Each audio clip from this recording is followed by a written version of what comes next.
est immense, plus grand qu'un jumbo jet. On dirait une espèce de sphère aplatie.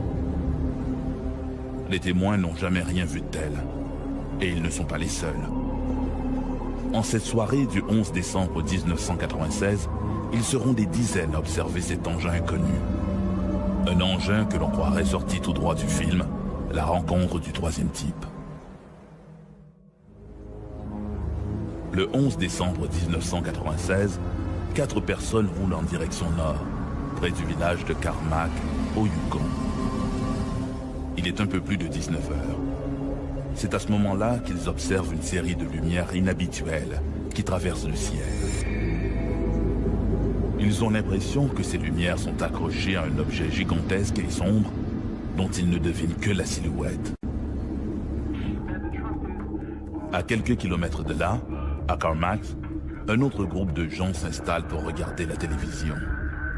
L'un d'eux remarque, par la grande baie vitrée, la présence d'un chapelet de lumière rouge, jaune et orange. Au nombre des témoins, 2 jeunes enfants regardent le spectacle, convaincus qu'il s'agit du Père Noël et de ses rennes volants. L'un des cas les mieux documentés de l'histoire canadienne s'est produit en décembre 1986. Ce qu'il y a de remarquable, c'est qu'autant de gens aient vu un objet franchement inhabituel, et mieux encore, que tous ces témoins l'aient observé indépendamment les uns des autres. Une femme et son frère roulent le long de la Klondike Highway quand ils aperçoivent au loin des lumières qui évoluent en silence dans le ciel. Je revenais de Whitehorse avec mon frère et nous approchions de la route de Pelly, à quelques kilomètres de Pelly. Lorsqu'il a regardé de côté et s'est exclamé « Holy shit !» Il regardait vers le ciel, alors j'ai suivi son regard et j'ai aperçu une sorte d'amas d'étoiles et j'ai immédiatement réalisé qu'il s'agissait d'un vaisseau. En fait, ça voyageait à très très basse vitesse et je pouvais l'apercevoir au-dessus des collines qui passaient devant la Grande Ourse.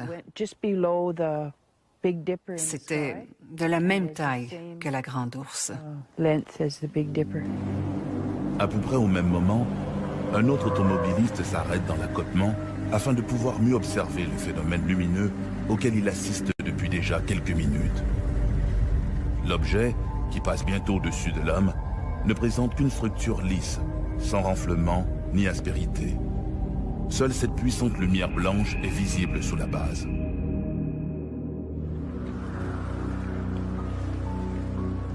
Au Yukon, le Braeburn Lodge est situé environ à mi-chemin entre Whitehorse et Carmack. Camionneurs et voyageurs s'y arrêtent pour casser la croûte, faire le plein et partager des anecdotes avec Steve Watson, le propriétaire de l'endroit. Ce dernier a entendu beaucoup d'histoires au fil des années, mais jamais rien de comparable au récit rapporté le soir du 11 décembre 1996. J'étais assis à la table et il commençait à se faire tard. Généralement, il y a des gens qui reviennent de Whitehorse. Ce type est entré, Dennis Newcomb, de Carmack. Dan est un bon ami et je le sens excité. Il commence à me parler de cet objet qu'il a aperçu à la hauteur de Little Fox Lake. Il me le décrit avec passablement de détails. Un peu plus tard, arrive une autre auto, et l'autre type est assez excité lui aussi. Il y avait d'autres gens avec lui et ils étaient vraiment excités. Il s'assoit, on commence à parler et il se met à dessiner la même chose que Dan m'avait décrite. Pendant qu'il dessinait, un autre groupe de personnes est entré. Ils arrivaient de Pelly. Et ils se sont mis à décrire la même chose que ce type était en train de dessiner. C'était franchement bizarre. Ils étaient très excités. Ils réalisaient qu'ils avaient tous aperçu la même chose. Et pendant que tous ces témoins échangent au sujet de leur observation, l'OVNI, lui, poursuit sa route vers le nord. Quand on prend connaissance de dossiers comme le Yukon, un dossier à multiples objets, à multiples témoins, les Américains appellent ça des UFO flaps, c'est-à-dire des arrivées massives d'OVNI pendant une certaine période de temps puis à un moment donné, floup, ça disparaît. Et ça, il y en a des épisodes comme ça. Faut pas oublier là, que si on fait le décompte des observations d'OVNI dans le monde, on parle de centaines de millions de cas. À Pelly Crossing, un trappeur remarque une série de lumières blanches et jaunes qui survolent les collines proches. Quand je suis arrivé dans la clairière, j'ai remarqué du coin de l'œil une étrange lumière. Je me suis retourné et j'ai aperçu un faisceau vert. Je me suis dit, ah, un 747 arrive. Puis je l'ai regardé et ça bougeait très très lentement. Alors je me suis carrément tourné pour avoir une meilleure vue de la chose. Quand je me suis tourné, le faisceau de ma lampe de poche pointait dans cette direction. Et cet objet était à 1 ou 2 kilomètres de distance quand je l'ai aperçu la première fois. Aussitôt que le faisceau de ma lampe a pointé dans cette direction, l'objet est parti et s'est subitement déplacé d'environ 300 mètres, vraiment très très vite. Alors j'ai couvert ma lampe. Ensuite, je suis resté là à observer. Et je ne pouvais plus le regarder sans me tourner la tête. Au Yukon, plusieurs témoins ont rapporté avoir vu un ovni ce soir du 11 décembre 1996. Toujours à Pelly Crossing, un jeune adolescent est aussi témoin d'observations étranges. En traversant le pont, il aperçoit des lumières brillantes qui se dirigent vers lui. Effrayé et s'étend par terre, comme pour échapper à une menace. Au moment où il lève les yeux, l'objet passe juste au-dessus de lui. Le jeune homme de 16 ans est terrifié.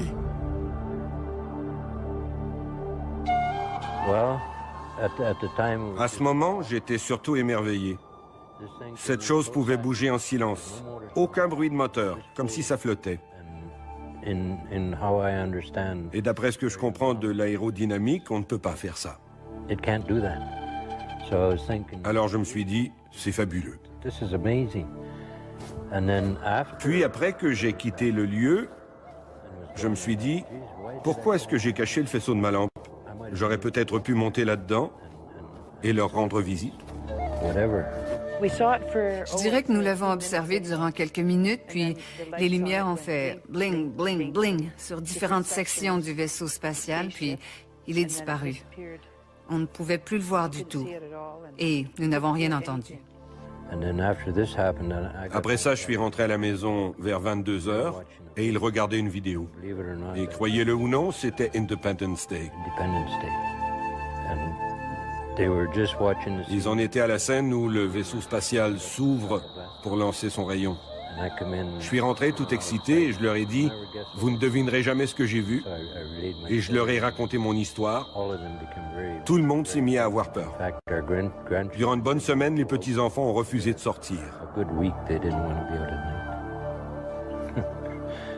C'était une totale surprise, tant pour mon frère que pour moi.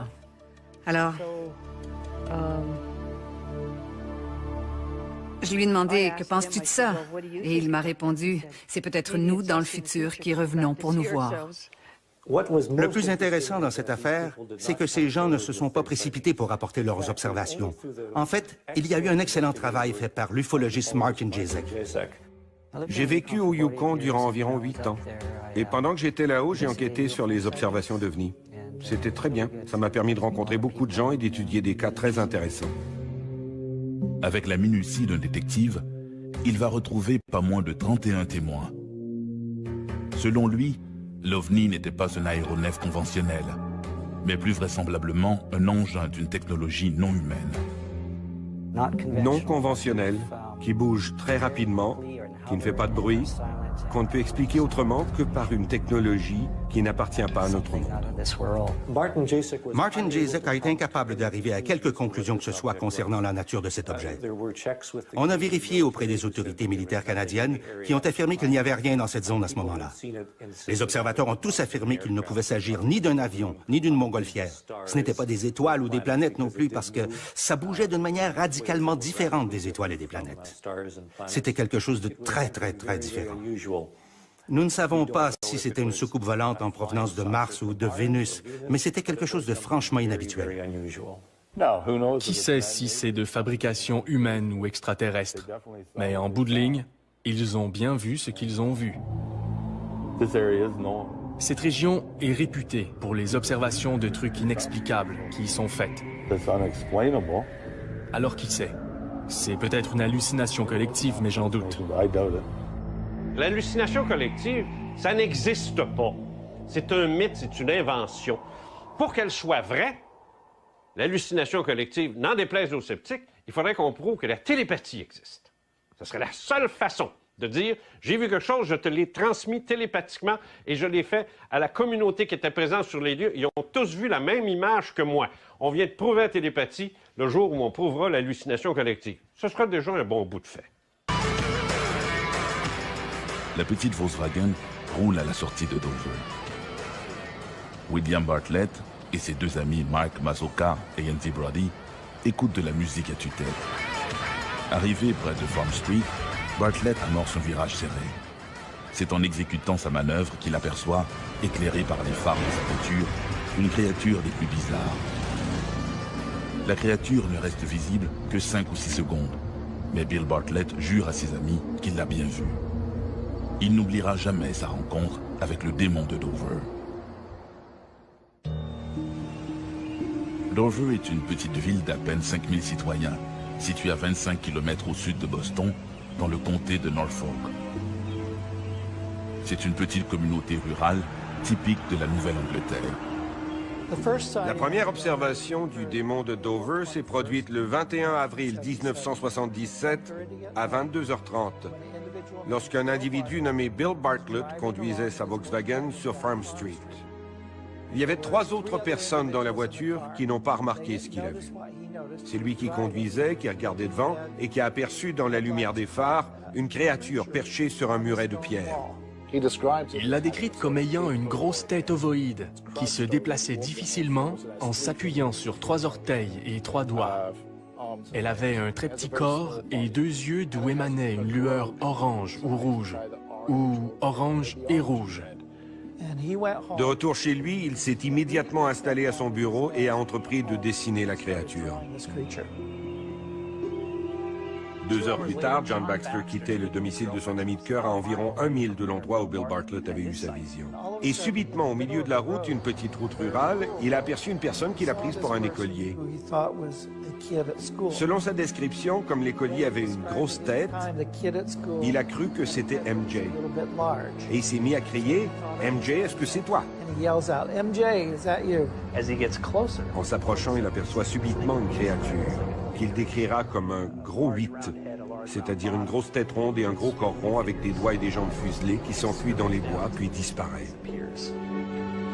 Arrivé chez lui, l'adolescent se confie à sa mère. Il lui dessine tant bien que mal la créature. À ce moment-là, le jeune Baxter ignore tout de l'observation de Bill Bartlett. Il ne l'apprendra que 5 jours plus tard. Pourtant, les dessins des 2 adolescents sont tout à fait identiques. Le lendemain soir, le 22 avril 1977, Will Tanter, 18 ans, un copain de Bill Bartlett, roule en compagnie d'Abby Brabham, 15 ans. Le lendemain soir, Abby Brabham et son ami Will sont en voiture. Et ils aperçoivent quelque chose qu'ils sont incapables d'identifier. Ils n'ont pas pu observer la chose aussi bien que Bill Bartlett et John Baxter, mais eux aussi ont aperçu une créature aux environs de minuit, donc 26 heures après la première observation par Bill Bartlett. Le lundi suivant, 25 avril, Bill Bartlett se confie à son professeur de sciences, Robert Linton, lequel est impressionné par le ton de sincérité de l'adolescent. À l'époque des événements, le cryptozoologue Loren Coleman s'intéresse à ces étranges apparitions. Ce qui s'est passé, c'est qu'à cette époque, je travaillais dans une école spécialisée pour les garçons ayant des troubles émotionnels, juste de l'autre côté de la rivière Charles et du comté de Dover, au Massachusetts. Régulièrement, lors de mes journées de congé, je fréquentais un magasin nommé le Dover Country Store. Je me trouvais être là-bas le 28 avril, lorsque j'ai remarqué, derrière la caissière, Melody Fryer, un dessin qui était l'une des esquisses réalisées par Bill Bartlett de ce que, j'allais l'apprendre plus tard, on appelait le démon de Dover. Et j'ai demandé qu'est-ce que c'est, qu'est-ce qui se passe, Et elle m'a raconté ce qu'elle savait, à savoir que cette personne, un habitant des lieux, avait aperçu cette créature. Je lui ai demandé si je pouvais avoir son numéro de téléphone. Je l'ai joint rapidement, je l'ai rencontré et j'ai interviewé tous les témoins oculaires. Lauren était un type brillant. Quand il a entendu parler de cette déclaration, il s'est rendu là-bas avec son expertise de cryptozoologue et s'est fait accompagner par 2 personnes qui avaient une expérience d'enquêteur sur les observations d'ovnis et de créatures extraterrestres. Parce que ce truc ne cadrait certainement pas avec le champ de la cryptozoologie. L'affaire s'est encore compliquée en rebondissant en 1993 avec la diffusion de photos et d'un film sur l'autopsie du cadavre d'un des 4 aliens supposés avoir été découverts dans les débris de l'un des crashs. À ce jour, à peu près tout le monde s'accorde à dire que ce fut une supercherie. C'est sur l'instigateur et sa motivation que les avis divergent encore. Les plus fervents défenseurs de l'hypothèse de visite d'extraterrestres et pour eux d'une désinformation sur le sujet se basent entre autres sur des documents déclassifiés de l'US Navy. Ces derniers décrivent précisément de très nombreuses observations de disques ou autres objets volants non identifiés aux États-Unis ou ailleurs dans le monde. La matérialité de ce phénomène n'est pas démontrée. Or, il existe des documents qui la démontrent. Et ça, c'est très important. Ces documents sont connus, ces documents sont déclassifiés. Il y en avait, pour vous donner un exemple, 85 000 en 1985. 85 000 pages dactylographiées qui parlent toutes du même sujet, qui représentent des documents militaires et qui toutes vont dans le même sens. Il y a effectivement des incursions qui, dans les années 65, se font de plus en plus précises au-dessus des bases atomiques américaines. Il y a des déprogrammations d'ogives prêtes à être lancées sur les Russes, etc., etc. Ce rapport décrit des survols de la Scandinavie qui sont intervenus alors que la flotte américaine qui revenait de Bikini, donc de l'opération Crossroad, où de nombreuses bombes atomiques avaient été tirées, la flotte entrait dans les eaux territoriales scandinaves. Il est plus que probable qu'on avait affaire à des engins qui n'étaient pas de ce monde, en tout cas pas d'une technologie humaine, qui recherchaient la source des bombes atomiques. Le rapport fait allusion à des missiles qui sont vus à relativement basse altitude, mais certains à très basse altitude, au-dessus de la Scandinavie. Ils ressemblent d'assez loin à des fusées V1. Ces missiles ont des caractéristiques très différentes. Ils émettent une flamme toutes les 3 secondes, ce qui n'était pas du tout le type de propulsion d'un V1. Il leur arrive de s'autodétruire, apparemment, quand leur mission est terminée. Mais il y a d'autres objets qui sont observés et qui sont précisés dans le rapport. Et parmi ces objets, il y a des grands cigares qui apparemment se tiennent en l'air sans propulsion visible, etc. Et au moins un engin dont la vitesse était mesurée à 2800 km/h en 1946. Si le phénomène du mystère des ovnis a débuté aux États-Unis, il s'est rapidement propagé sur toute la planète. Les témoignages abondent et quelques rares photos présumées authentiques ont fait l'objet en 2008 d'articles dans le journal anglais Daily Telegraph. Le 28 juillet 1952, un article de la Gazette de Charleston affirme que les pilotes de l'armée de l'air ont pour ordre d'abattre tout ovni qu'ils viendraient à croiser. Cependant, aucun d'eux ne s'est encore jamais retrouvé en position de faire feu. Edward Ruppelt soutient pourtant le contraire dans son livre édité en 1956 et intitulé « Rapport sur les objets volants non identifiés ». Il y évoque le cas d'un incident avec une soucoupe volante remontant à 1952 dont personne n'a jamais rien su. Cet incident se produit à la base Kirtland dans le Nouveau-Mexique en septembre 1952. Ruppelt a reçu un appel du lieutenant Parrish, qui était l'officier de renseignement de la 34e division aérienne basée à Kirtland. Afin d'éviter tout risque de fuite, Parrish part lui-même récupérer Ruppelt et le ramène à la base. Une fois à l'abri des regards, il extirpe un rapport non classé de son coffre-fort et le lui confie pour qu'il le lise en lui interdisant de l'emporter. Dans son livre, Ruppelt fait part de son étonnement. Pourquoi Parrish ne l'a-t-il pas immédiatement transmis aux gens du projet Blue Book? Il s'agissait d'un incident grave. Ces gens-là ne voulaient sûrement pas que leurs supérieurs soient mis au courant. Edward Ruppelt écrit « Vers 10 h du matin, un radar situé à proximité de la base repère une cible non identifiée. 2 chasseurs décollent sur le champ. 2 F-86 couvraient l'ensemble de la zone.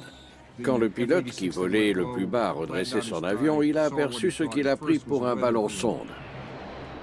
Mais à mesure qu'il s'est rapproché de l'OVNI, il n'y avait plus de doute possible. Ça n'était clairement pas un ballon sonde. D'après le rapport, l'objet reste à distance du chasseur. Comment est-ce qu'un ballon sonde, qui n'est pas propulsé, peut-il dépasser la vitesse du son? Dans son livre, Ruppelt précise que le pilote poursuit sa course pour obtenir un visuel. Volant à 3000 pieds d'altitude et propulsé à la vitesse du son, il finit tout de même par s'en approcher et peut enfin observer l'objet. Ça ressemblait en tout point à une soucoupe, ronde et plate. Edward Ruppelt décrit l'objet comme un donut sans trou. Conscient qu'il n'est pas en mesure de capturer sa cible, le pilote se demande quoi faire. Arrivé à 500 mètres de l'objet, il s'est mis à décrocher. Lorsque le pilote tente d'appeler la tour de contrôle, la radio ne passe pas. Dès lors, livré à lui-même, il décide de faire feu sur l'OVNI. Ruppelt écrit dans son livre « L'instant d'après, l'objet prit de l'altitude et disparut en l'espace de quelques secondes. De retour à la base, le pilote est immédiatement convoqué. Le règlement aérien stipule que tout tir doit faire l'objet d'un rapport. En plus de la paperasse, il y a un risque de mesures disciplinaires pour celui qui utilise ces munitions. J'imagine que le commandant de la 34e division aérienne n'avait pas particulièrement envie que ça s'ébruite. Pire encore, le pilote s'obstine à dire qu'il a fait feu sur un OVNI. Un pilote tombe séance tenante dans le discrédit si jamais il fait mention d'un OVNI. Malgré le travail de Ruppelt, personne ne prenait ça au sérieux. Une rumeur circule dans la base. Le pilote serait un taré et aurait pété un câble sans aucune raison. Ce qui est troublant, c'est qu'il est arrivé exactement la même chose et à la même époque dans le sud de la France, en Provence. Le témoin est un producteur de lavande qui s'appelle Maurice Mas. Maurice est au travail dans son champ quand il voit une chose bizarre se poser dans ses lavandes. Il s'approche, identifiant une voiture populaire de l'époque qu'il va aller décrire aux gendarmes. Les gendarmes retranscrivent son témoignage dans un dessin officiel avec un ovni qui ressemble étrangement à celui de Socorro. La seule différence, c'est que les 2 extraterrestres ont paralysé Maurice pour protéger leur fuite. On ne saura jamais s'il a été paralysé de terreur par un hélicoptère de la base militaire toute proche qui existait déjà à cette époque. Cependant, Valence seul n'est pas devenu sans raison l'autre cas légendaire de rencontre du 3e type. Il y a encore autre chose de très intriguant dans le cas de Maurice Mas et que l'on ne peut comprendre qu'en allant sur place. Il ne s'agit pas de rencontrer Maurice. Aujourd'hui, tout comme l'ONI, il ne veut plus parler. Il préfère oublier cette histoire et sa mauvaise célébrité. 2 choses qui lui ont gâché la tranquillité et la douceur de vivre dans la capitale mondiale de la lavande. Mais on peut toujours en parler avec l'adjoint au maire, Maurice Chassepoul. Ça a eu une retombée exceptionnelle, ça a fait du bruit, comme on dit. Mais c'est vrai que depuis, systématiquement, les gens viennent, demandent, s'informent. Des années après, les gens s'informent. Mais où, est-ce qu'on peut voir le lieu où la soucoupe s'est posée? Est-ce qu'il est vrai que l'herbe depuis n'a plus repoussé? Bon, elle est restée quelques temps de repousser, c'est vrai, mais depuis, elle a quand même repoussé. On a des gens du monde entier qui continuent à venir. Alors au moment où la soucoupe s'est posée, où cet ovni, cet objet volant non identifié s'est posé, alors là ça a été... Mais personne, même Maurice Mas en avait assez. Il est parti d'ailleurs. Et au bout de quelques jours, on l'a plus vu. C'est vraiment quelque chose d'exceptionnel. Ça ajoute encore quelque chose au charme du village, parce qu'on a un village charmant. On n'a jamais fait de publicité particulière pour la soucoupe volante, mais on en parle quand même.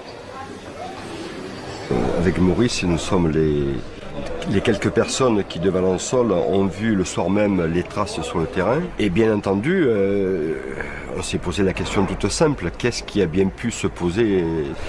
Ça ne peut que nous alerter, nous mettre sur une piste où l'on peut aller beaucoup plus loin et peut-être qu'un jour, les scientifiques nous expliqueront ce qu'il en est de ces traces sur le terrain.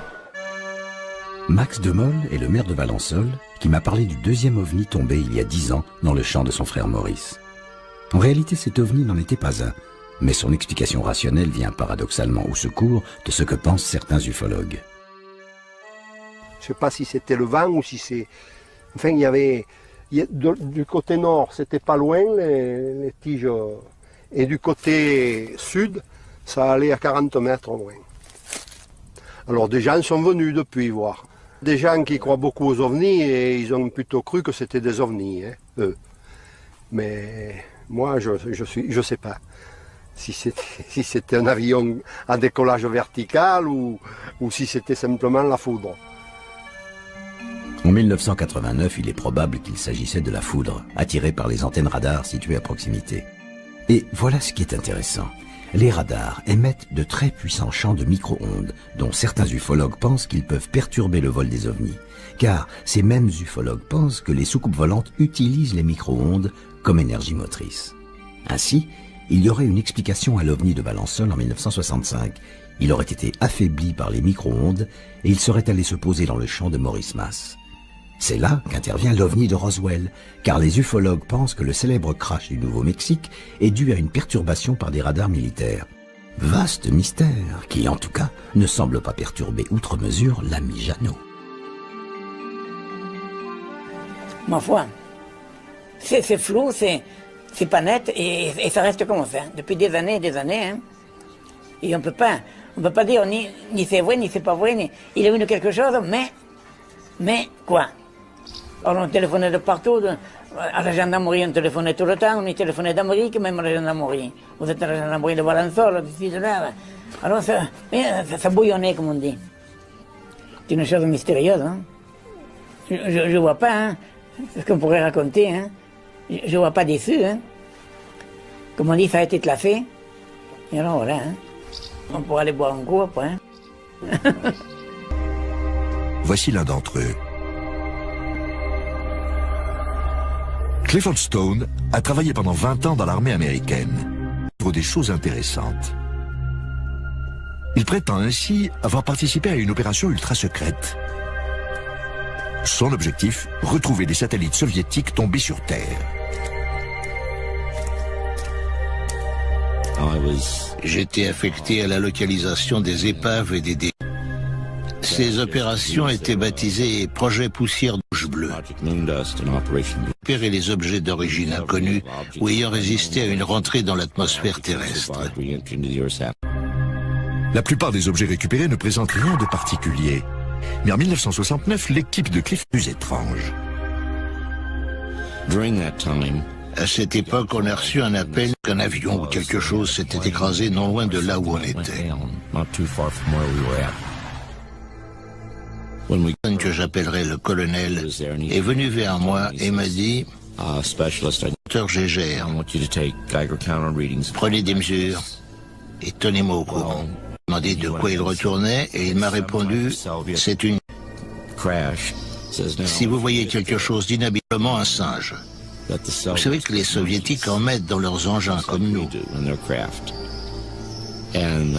Donc, si vous voyez un corps, ne vous en faites pas, ce sera un singe.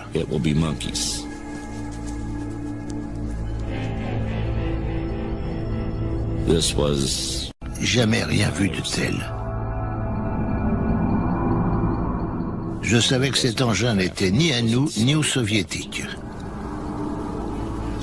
Quand je suis arrivé, j'ai vu une petite porte ouverte sur le côté. Et j'ai vu une créature étendue par terre. J'ai demandé à avoir un officier. Chose clochait, et j'ai ajouté, ce n'est sûrement pas un singe. Depuis qu'il a quitté l'armée, Clifford Stone prétend qu'il essaie d'obliger le gouvernement américain à reconnaître les faits. Mais son histoire. Quelle que soit la vérité, il semble croire dur comme fer à ce qu'il dit. Boum, à chaque fois, il y a une donc quand on parle l'apocalypse, il y a peut-être eu des apocalypses successives, c'est tout. La dernière période glaciaire s'est étalée de moins 110 000 ans à moins 15 000 ans. Il s'en est suivi plusieurs périodes, s'achevant toutes par des cataclysmes. La première période, appelée Terra Incognita, débute vers 13 426, pour se terminer en 8280 avant Jésus-Christ. Elle est clairement identifiée et a eu un impact très important sur le développement des générations suivantes. Les Égyptiens ou les Mayas font référence au peuple de cette époque et se sont basés sur leur savoir. Dans leurs récits, ils parlent de continents entiers, de civilisations très en avance ayant disparu. C'est de ces récits que l'on tire le mythe de l'Atlantide, de Mu ou de Malaysia. Les Égyptiens parlent du grand cataclysme. Ils racontent que l'axe de la Terre aurait basculé et provoqué un glissement d'épaule. Ils racontent aussi qu'un lourd manteau de glace aurait fondu, supprimant ainsi des milliers de kilomètres de côte. La menace vous semble familière? L'avant-dernier cataclysme, il remonte à la période mégalithique. Cette période, d'une durée de 5146 ans, débute vers 8280 et se termine vers 3134 avant Jésus-Christ. Elle s'achève par un gigantesque déluge. Seules quelques civilisations ne furent pas emportées par les flots et réussirent à survivre. Les Sumériens, l'ancien empire égyptien, la dynastie d'Ézia, les Minoennes, les Indes-Apparéennes, la Grèce préhellénique, l'empire Maya. Les tablettes sumériennes et le Gilgamesh parlent d'un retournement du soleil et d'inondations catastrophiques. Le dernier cataclysme en date, dans son livre Mondes en collision paru en 1952, Immanuel Velikovsky, psychiatre et écrivain russe, développe la théorie selon laquelle un corps céleste se serait approché de la Terre jusqu'à provoquer une énorme tension sur l'écorce terrestre et aurait entraîné de grandes catastrophes vers 1500 avant Jésus-Christ. Qui sont les Sumériens? Regardez.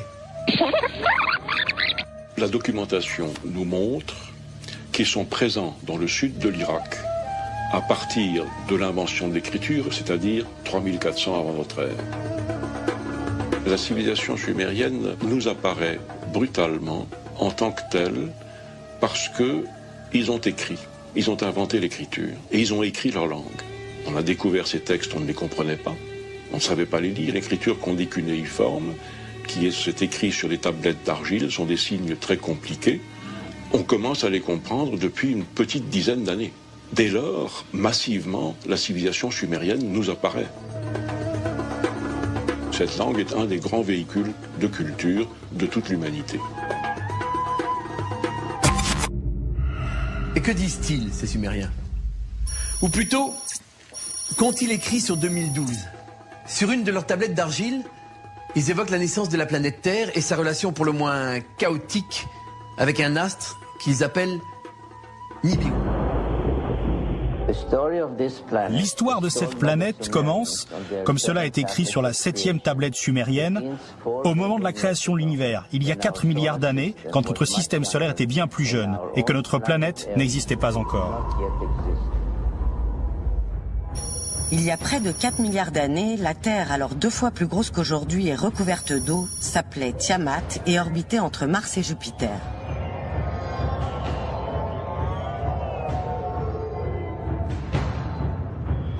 Une planète du nom de Nibiru s'approcha si près qu'une de ses lunes entra en collision avec Tiamat. Le choc fut terrible. La partie intacte de Tiamat fut déplacée sur une nouvelle orbite, entre Mars et Vénus, et devint notre Terre telle qu'elle est aujourd'hui. La partie de Tiamat ayant subi le choc aurait été réduite en morceaux, et ses restes seraient le bracelet martelé que nous appelons aujourd'hui la ceinture d'astéroïdes.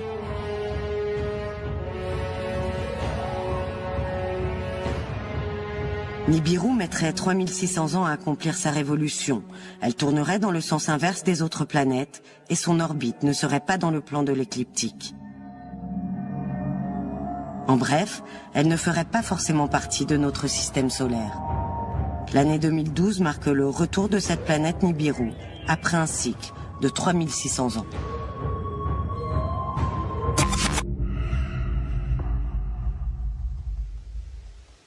Alors, crédible cette histoire de planète qui doit revenir en 2012? Mais si elle existe vraiment, pourquoi on ne la voit pas? Pourquoi personne ne nous dit rien? Ce que je peux vous dire, il n'y a aucun astronome qui me contredira, c'est que nous connaissons très mal le système solaire. Le système solaire, c'est toute une mécanique qui tourne avec des planètes qui tournent, mais il y a des choses bizarres. Nibiru, c'est un nom qui a été donné pour effectivement une planète qui existerait dans le système solaire au-delà de ce qu'on connaît actuellement. Les gens se sont dit, mais pourquoi le système solaire s'arrêterait à Neptune et Pluton? Pourquoi n'y aurait-il pas des corps encore qui pourraient exister après? En étudiant l'orbite d'Uranus, on s'est aperçu que cette orbite ne suivait pas les lois naturelles que l'on connaissait. Et donc comme ça, on a pu prédire la présence d'une 8e planète qui était Neptune.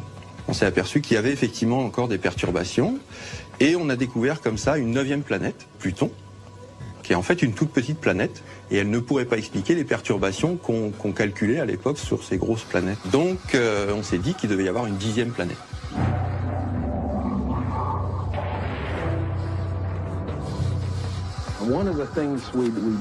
Ce que nous avons fait dès 1978, c'est d'avancer la théorie selon laquelle une autre planète existerait.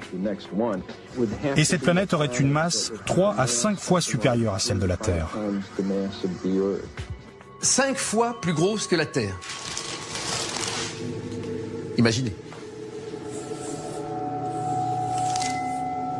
Et tout se vérifie avec les données de la NASA. Si cette planète repasse en 2012 et qu'elle met 3600 ans à faire le tour du Soleil, elle serait donc passée la dernière fois vers 1500 avant Jésus-Christ. Soit au moment où Velikovsky situe l'un des derniers cataclysmes majeurs sur Terre. D'après les études, Nibiru ne viendra pas s'écraser sur nous. Mais en nous frôlant, elle aura la même influence que la Lune sur la Terre, mais à une bien plus grande échelle. Et les marées deviendront des tsunamis. Plus que 3 ans. 3 ans avant cette rencontre apocalyptique.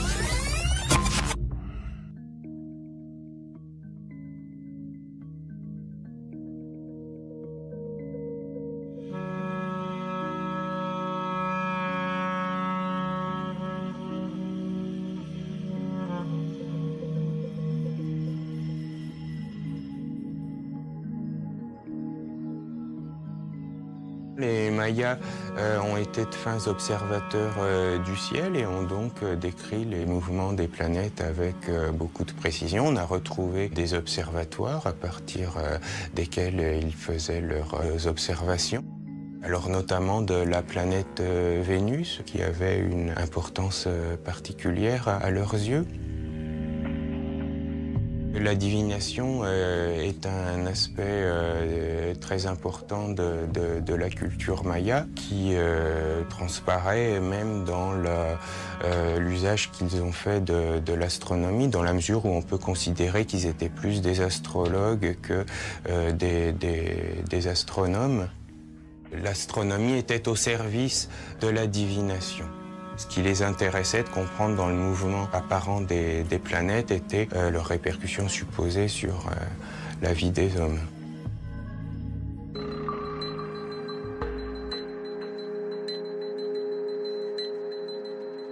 Le 21 décembre 2012, ce sera le solstice d'hiver, voilà. Oui, puis donc on va tous préparer Noël, certainement, enfin j'espère.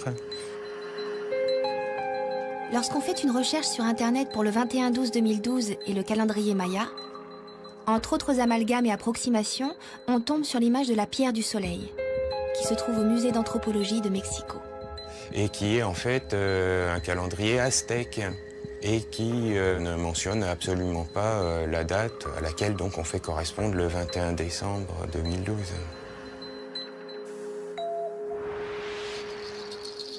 Les Mayas, les Aztèques et les Toltecs sont des peuples différents qui ont eu leur période d'apogée à des périodes différentes.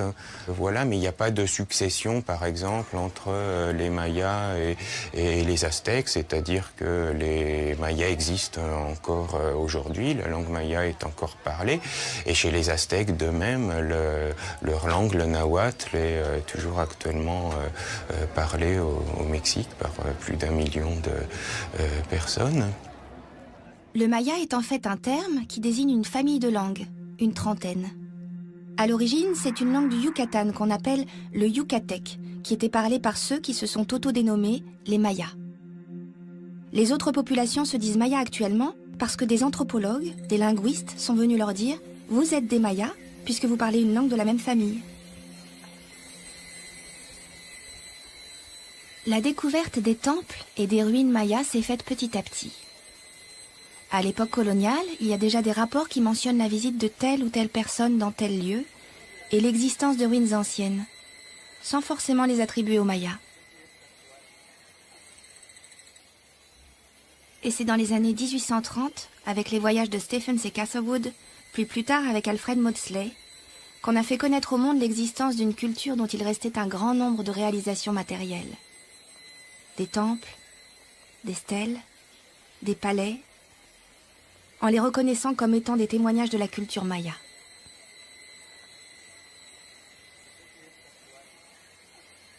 À l'époque de Stephens et Catherwood, l'écriture maya est essentiellement visible sur les monuments, sur les stèles, ou gravée sur des linteaux de porte, des colonnes, des autels.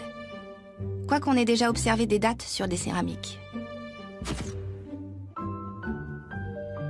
Les stèles ne donnent pas toujours des dates, mais dans la grande majorité des cas, on a au moins une date, puisque ces monuments étaient destinés à raconter l'histoire des élites dirigeantes de la société maya classique. En racontant la vie des souverains, leur naissance, leur mariage, leur accession au pouvoir, leur guerre, leur mort, leur succession. Alors l'écriture maya, comme par exemple dans l'Égypte antique, est loin d'avoir été une écriture utilisée par la plupart des gens. Et il y avait une élite de lettrés, de scribes, dont le métier était d'écrire. Les codex sont des manuscrits sur papier d'écorce qui ont été réalisés chez les Mayas et au Mexique d'une façon générale, avant l'arrivée des Espagnols. Ces écrits, c'est quand même souvent assez ésotérique, ça peut même être éventuellement assez hermétique. L'écriture logosyllabique traditionnelle des Mayas est abandonnée très rapidement, du fait de la volonté des Espagnols de détruire la culture maya. Après avoir conquis l'Empire aztèque, les Espagnols soumettent ce qui reste des cités mayas en essayant de convertir au catholicisme les autochtones, qui pratiquent des sacrifices humains. Et les codex furent brûlés par centaines. Il n'en existe aujourd'hui plus que 3 authentifiés, qui sont conservés à Dresde, Madrid et Paris. Ces 3 exemples sont, pour l'essentiel de leur contenu, des recueils d'almanachs divinatoires. C'était des sortes de manuels pour devins. Les Mayas, avant l'arrivée des Espagnols, comptaient en base 20. Dans ce système vigésimal, un petit cercle ou un point équivaut à une unité et une barre à 5 unités. Pourquoi 20 ? C'est très lié chez les Mayas à ce qui est humain et humanoïde. Les singes et les humains ont 20 doigts, 10 doigts aux mains et 10 aux pieds. D'ailleurs, un des 2 mots pour dire 20, Winnik, veut dire homme. L'autre se dit khal, qui renvoie à l'idée de boucler un paquet de numération.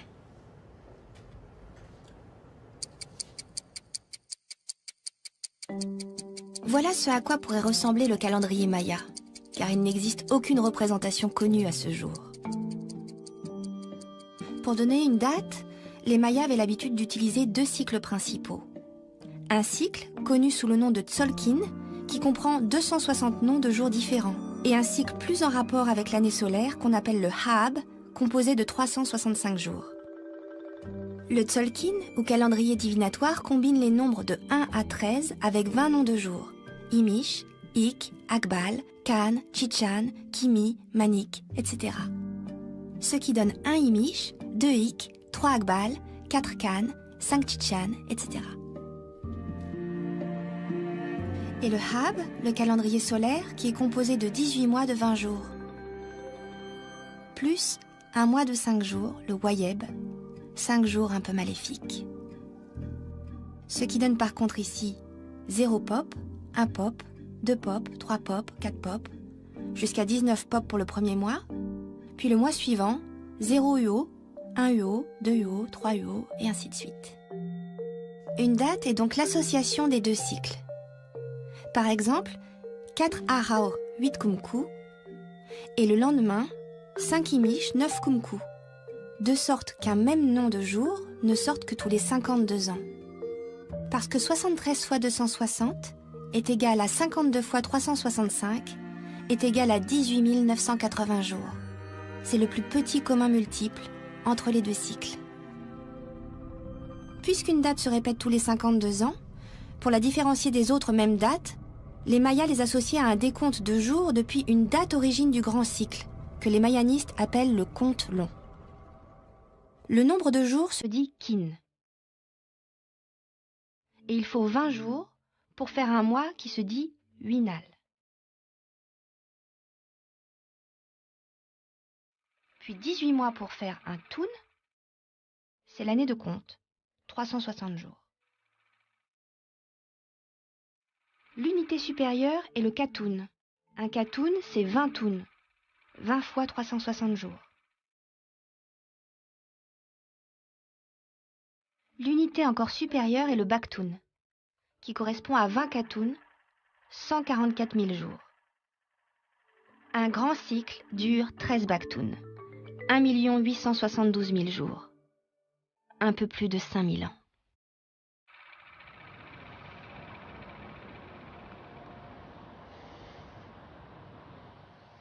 Alors le Katraha Huitkumku correspond au jour zéro de la chronologie maya qui, dans la corrélation de Goodman-Martinez-Thompson, correspond au 11 août 3113 avant Jésus-Christ, si on considère qu'il existe une année zéro, ou 11 août 3114 avant Jésus-Christ, donc si on compte que la première année avant l'an 1 est l'an 1 avant Jésus-Christ. Alors la corrélation de Goodman-Martinez-Thompson et la corrélation entre calendrier maya et chrétien la plus généralement admise aujourd'hui parmi les mayanistes, mais ce n'est pas la seule. Pour faire correspondre une date dans le calendrier maya et notre calendrier grégorien, c'est-à-dire obtenir des corrélations, c'est assez compliqué. Les chercheurs se sont basés sur les quelques documents dont ils disposaient. Les 3 codex, écrits en glyphes, et des documents postérieurs écrits entre les 16e et 19e siècles en caractères latins, les Chilam Balam, qui fonctionnent souvent comme des rébus. Le 30 juin, en cette année 1541, était comme l'équivalent du 9 décembre dans le calendrier maya, c'est-à-dire 7 Kumku. Donc dans cette page du Chilam Balam de Tissimine, on a des passages donc, qui nous font correspondre des années du calendrier chrétien avec des années nommées dans le calendrier maya. Le jour origine du grand cycle dans le calendrier maya est le 4 Ahau, 8 Kumku. Et le jour de fin de cycle, une fois les 13 Baktun accomplis, est le 4 Ahau, 3 Kankin. C'est cette date que des chercheurs font correspondre au 21-12-2012 et qui suscite tant de fantasmes. Mais d'autres chercheurs la décalent par exemple de 208 ans plus tard. Cette date n'a été retrouvée à ce jour qu'à 2 endroits seulement, à la Corona et sur le monument 6 à Tortuguero, retrouvé en plusieurs morceaux, dans la partie finale. Tzutzrom se terminera Uyoshlachun Pig, le 13e Baktun, Chanahau, le 4 Ahau, Osh Uneu, 3 Kankin, Utom, cela se produira, cela surviendra. Glyphe détérioré mais qui renvoie peut-être à l'obscurité dans laquelle le monde est plongé à cette occasion.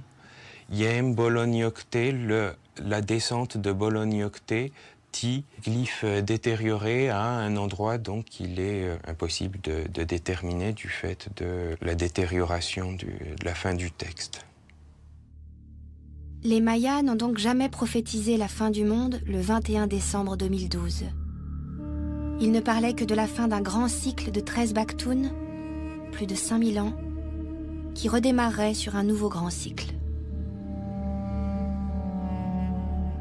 L'allusion donc à la fin du grand cycle, en outre, n'est pas présentée comme étant, contrairement à ce qu'on en dit beaucoup, un cataclysme, une destruction du monde, mais mentionne donc le retour de cette divinité qui est une divinité qui remet le temps en marche. Donc on a plutôt en fait là un message de reconstruction plutôt que de destruction dans ce qui en est dit.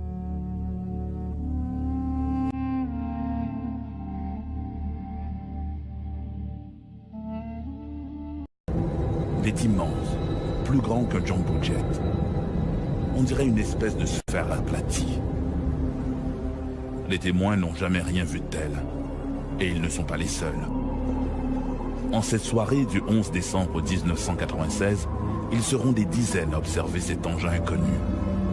Un engin que l'on croirait sorti tout droit du film, La rencontre du troisième type.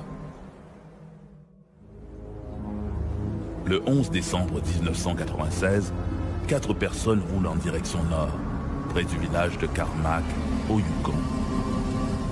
Il est un peu plus de 19 heures. C'est à ce moment-là qu'ils observent une série de lumières inhabituelles qui traversent le ciel. Ils ont l'impression que ces lumières sont accrochées à un objet gigantesque et sombre dont ils ne devinent que la silhouette. À quelques kilomètres de là, à Carmack, un autre groupe de gens s'installe pour regarder la télévision.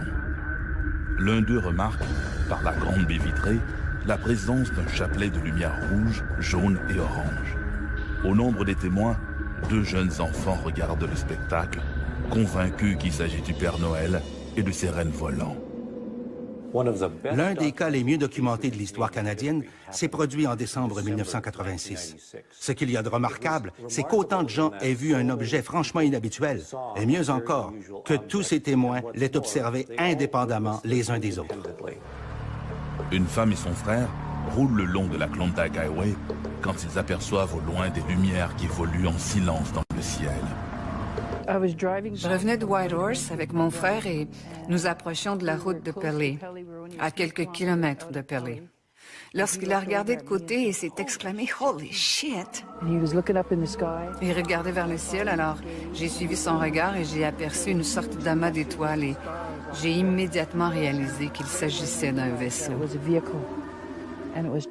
En fait, ça voyageait à très très basse vitesse et je pouvais l'apercevoir au-dessus des collines qui passaient devant la Grande Ourse. C'était de la même taille que la Grande Ourse. À peu près au même moment, un autre automobiliste s'arrête dans l'accotement afin de pouvoir mieux observer le phénomène lumineux auquel il assiste depuis déjà quelques minutes. L'objet, qui passe bientôt au-dessus de l'homme, ne présente qu'une structure lisse, sans renflement ni aspérité. Seule cette puissante lumière blanche est visible sous la base.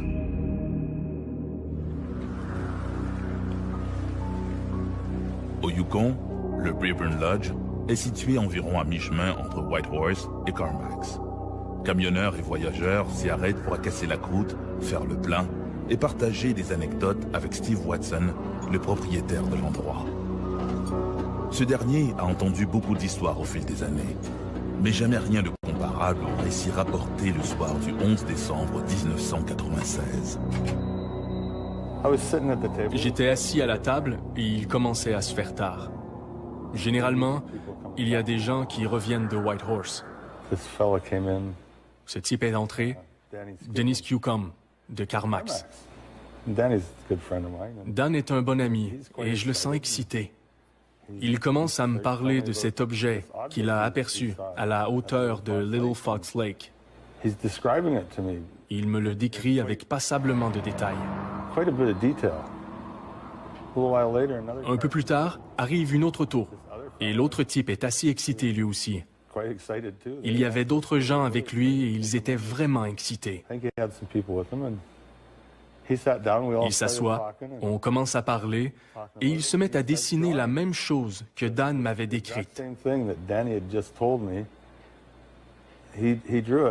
Pendant qu'il dessinait, un autre groupe de personnes est entré. Ils arrivaient de Pelly. Et ils se sont mis à décrire la même chose que ce type était en train de dessiner. C'était franchement bizarre. Ils étaient très excités. Ils réalisaient qu'ils avaient tous aperçu la même chose. Et pendant que tous ces témoins échangent au sujet de leur observation, l'OVNI, lui, poursuit sa route vers le nord. Quand on prend connaissance de dossiers comme le Yukon, un dossier à multiples objets, à multiples témoins, les Américains appellent ça des UFO flaps, c'est-à-dire des arrivées massives d'OVNI pendant une certaine période de temps, puis à un moment donné, floup, ça disparaît. Et ça, il y en a des épisodes comme ça. Faut pas oublier là, que si on fait le décompte des observations d'OVNI dans le monde, on parle de centaines de millions de cas. À Pelly Crossing, un trappeur remarque une série de lumières blanches et jaunes qui survolent les collines proches. Quand je suis arrivé dans la clairière, j'ai remarqué du coin de l'œil une étrange lumière. Je me suis retourné et j'ai aperçu un faisceau vert. Je me suis dit, ah, un 747 arrive. Puis je l'ai regardé et ça bougeait très très lentement. Alors je me suis carrément tourné pour avoir une meilleure vue de la chose. Quand je me suis tourné, le faisceau de ma lampe de poche pointait dans cette direction. Et cet objet était à 1 ou 2 kilomètres de distance quand je l'ai aperçu la première fois. Aussitôt que le faisceau de ma lampe a pointé dans cette direction, l'objet est parti et s'est subitement déplacé d'environ 300 mètres, vraiment très très vite. Alors j'ai couvert ma lampe. Ensuite, je suis resté là à observer. Et je ne pouvais plus le regarder sans me tourner la tête. Au Yukon, plusieurs témoins ont rapporté avoir vu un ovni ce soir du 11 décembre 1996. Toujours à Pelly Crossing, un jeune adolescent est aussi témoin d'observations étranges. En traversant le pont, il aperçoit des lumières brillantes qui se dirigent vers lui. Effrayé, il s'étend par terre, comme pour échapper à une menace. Au moment où il lève les yeux, l'objet passe juste au-dessus de lui. Le jeune homme de 16 ans est terrifié.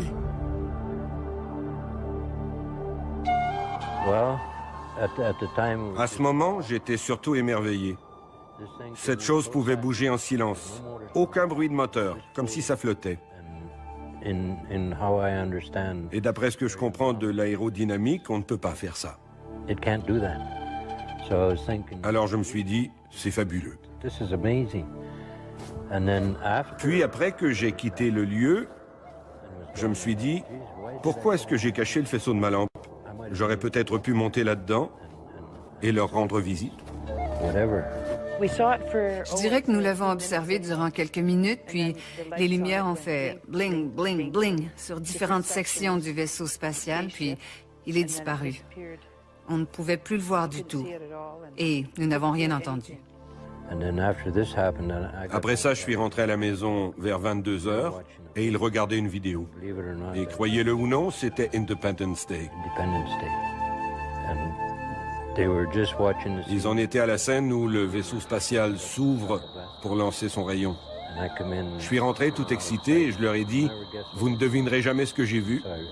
Et je leur ai raconté mon histoire. Tout le monde s'est mis à avoir peur. Durant une bonne semaine, les petits-enfants ont refusé de sortir. C'était une totale surprise, tant pour mon frère que pour moi. Alors, je lui ai demandé « Que penses-tu de ça ?» Et il m'a répondu « C'est peut-être nous, dans le futur, qui revenons pour nous voir. » Le plus intéressant dans cette affaire, c'est que ces gens ne se sont pas précipités pour rapporter leurs observations. En fait, il y a eu un excellent travail fait par l'ufologiste Martin Jezek. J'ai vécu au Yukon durant environ 8 ans. Et pendant que j'étais là-haut, j'ai enquêté sur les observations d'OVNI. C'était très bien. Ça m'a permis de rencontrer beaucoup de gens et d'étudier des cas très intéressants. Avec la minutie d'un détective, il va retrouver pas moins de 31 témoins.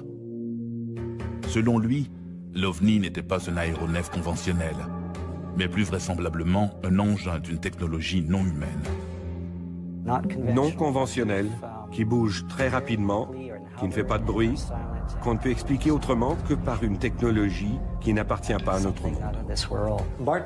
Martin Jezik a été incapable d'arriver à quelque conclusion que ce soit concernant la nature de cet objet. On a vérifié auprès des autorités militaires canadiennes qui ont affirmé qu'il n'y avait rien dans cette zone à ce moment-là. Les observateurs ont tous affirmé qu'il ne pouvait s'agir ni d'un avion, ni d'une montgolfière. Ce n'étaient pas des étoiles ou des planètes non plus parce que ça bougeait d'une manière radicalement différente des étoiles et des planètes. C'était quelque chose de très, très, très différent. Nous ne savons pas si c'était une soucoupe volante en provenance de Mars ou de Vénus, mais c'était quelque chose de franchement inhabituel.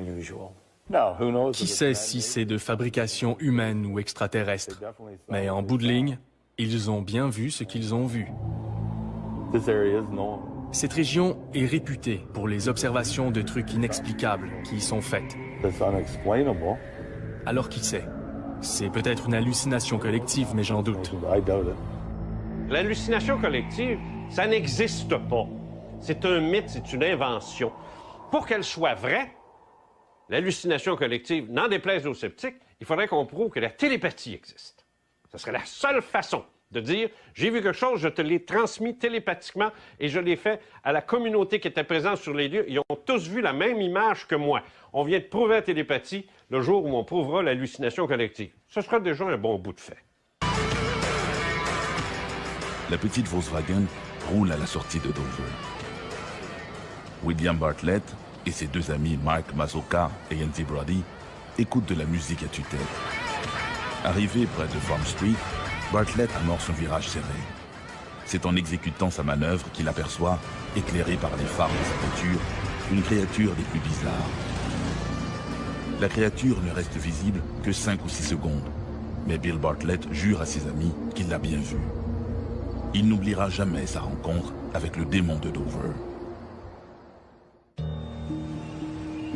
Dover est une petite ville d'à peine 5000 citoyens, située à 25 km au sud de Boston, dans le comté de Norfolk. C'est une petite communauté rurale typique de la Nouvelle-Angleterre. La première observation du démon de Dover s'est produite le 21 avril 1977 à 22h30, lorsqu'un individu nommé Bill Bartlett conduisait sa Volkswagen sur Farm Street. Il y avait 3 autres personnes dans la voiture qui n'ont pas remarqué ce qu'il a vu. C'est lui qui conduisait, qui regardait devant et qui a aperçu dans la lumière des phares une créature perchée sur un muret de pierre. Il l'a décrite comme ayant une grosse tête ovoïde qui se déplaçait difficilement en s'appuyant sur 3 orteils et 3 doigts. Elle avait un très petit corps et 2 yeux d'où émanait une lueur orange ou rouge, ou orange et rouge.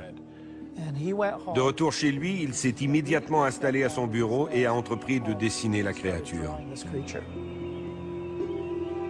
2 heures plus tard, John Baxter quittait le domicile de son ami de cœur à environ 1 mile de l'endroit où Bill Bartlett avait eu sa vision. Et subitement, au milieu de la route, une petite route rurale, il a aperçu une personne qu'il a prise pour un écolier. Selon sa description, comme l'écolier avait une grosse tête, il a cru que c'était MJ. Et il s'est mis à crier « MJ, est-ce que c'est toi ?» En s'approchant, il aperçoit subitement une créature qu'il décrira comme un gros 8, c'est-à-dire une grosse tête ronde et un gros corps rond avec des doigts et des jambes fuselées qui s'enfuit dans les bois puis disparaît. Arrivé chez lui, l'adolescent se confie à sa mère. Il lui dessine tant bien que mal la créature. À ce moment-là, le jeune Baxter ignore tout de l'observation de Bill Bartlett. Il ne l'apprendra que 5 jours plus tard. Pourtant, les dessins des 2 adolescents sont tout à fait identiques. Le lendemain soir, le 22 avril 1977, Will Tanter, 18 ans, un copain de Bill Bartlett, roule en compagnie d'Abby Brabham, 15 ans. Le lendemain soir, Abby Brabham et son ami Will sont en voiture. Et ils aperçoivent quelque chose qu'ils sont incapables d'identifier. Ils n'ont pas pu observer la chose aussi bien que Bill Bartlett et John Baxter, mais eux aussi ont aperçu une créature aux environs de minuit, donc 26 heures après la première observation par Bill Bartlett. Le lundi suivant, 25 avril, Bill Bartlett se confie à son professeur de sciences, Robert Linton, lequel est impressionné par le ton de sincérité de l'adolescent. À l'époque des événements, le cryptozoologue Loren Coleman s'intéresse à ces étranges apparitions. Ce qui s'est passé, c'est qu'à cette époque, je travaillais dans une école spécialisée pour les garçons ayant des troubles émotionnels, juste de l'autre côté de la rivière Charles et du comté de Dover au Massachusetts. Régulièrement, lors de mes journées de congé, je fréquentais un magasin nommé le Dover Country Store. Je me trouvais être là-bas le 28 avril, lorsque j'ai remarqué, derrière la caissière, Melody Fryer, un dessin qui était l'une des esquisses réalisées par Bill Bartlett de ce que, j'allais l'apprendre plus tard, on appelait le démon de Dover. Et j'ai demandé qu'est-ce que c'est, qu'est-ce qui se passe, et elle m'a raconté ce qu'elle savait, à savoir que cette personne, un habitant des lieux, avait aperçu cette créature.